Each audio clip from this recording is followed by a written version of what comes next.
David Blunkett.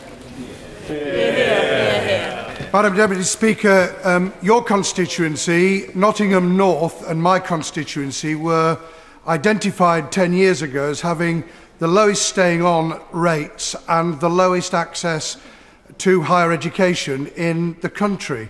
And the Higher Education Funding Council's evidence demonstrated that the barriers, both income disadvantage and cultural, to staying on needed to be addressed, as well as a transformation in aspiration within the schools.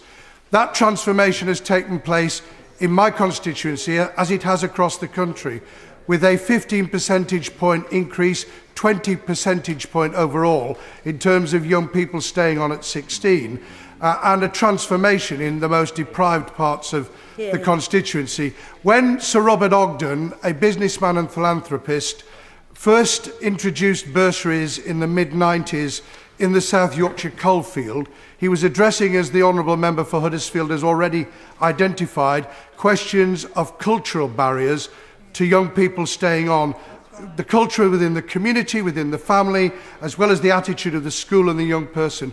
It was on that basis that I was proud to introduce, along with the support of the then Chancellor, the Education Maintenance Allowance pilots and subsequently the scheme. Of course there are improvements that could be made to it, but it has been literally transformational in terms of the life chances of children. Children who, I have to say, Madam Deputy Speaker, are currently the disadvantaged, the unlucky generation. Because child trust funds have been abolished, Sure Start ring fencing has been lifted and cuts have been made, aiming higher has gone, youth services and careers are being decimated, entitlement funds that very few people have heard of are actually being done away with, Future Jobs Fund has been abolished at a time of 20% youth unemployment and a catastrophe for those young people and their families across the country.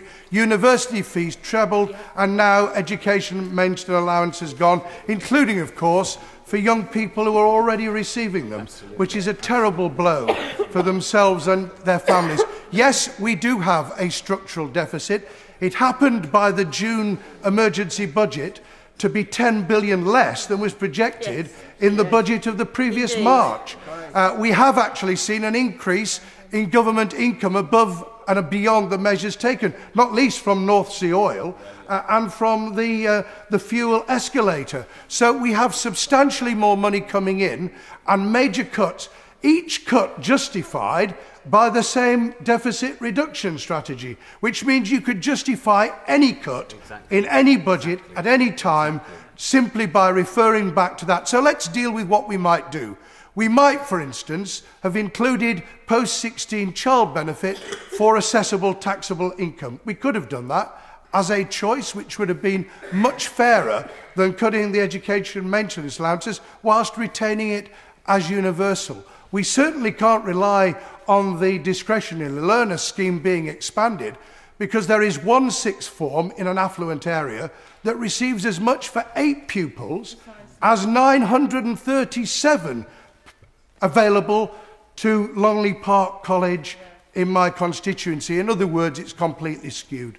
So for Gemma Darlow, who's given permission for me to use her name, whose parents were faced with eviction because her mum lost her job, for Yazin Yusuf, who is now at Sheffield Hallam University, who came from Somalia, for Jade Fletcher and for Bianca Titmarch, the transformation that they've told me about in their lives is testament enough to why education maintenance allowances in some form, massively expanding the 75 million currently now available, is necessary to retain. £4.2 million for Sheffield College and Longley Park sixth form college students alone in Sheffield, never mind the sixth forms in the most affluent area. And that's why the NFER research should not be misused, because it took account more of those going on through to sixth form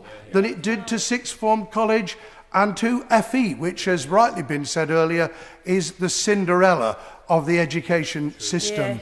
So we need desperately to get the message across that there can be a solution. For this abolition is bad for young people and families. It's bad for social mobility. It's bad for the local and national economy. It's unfair, unfocused, and it will lead to the exact reverse of what everybody in this House preaches, which is an improvement in staying on, attainment, and the future of our country. Yeah.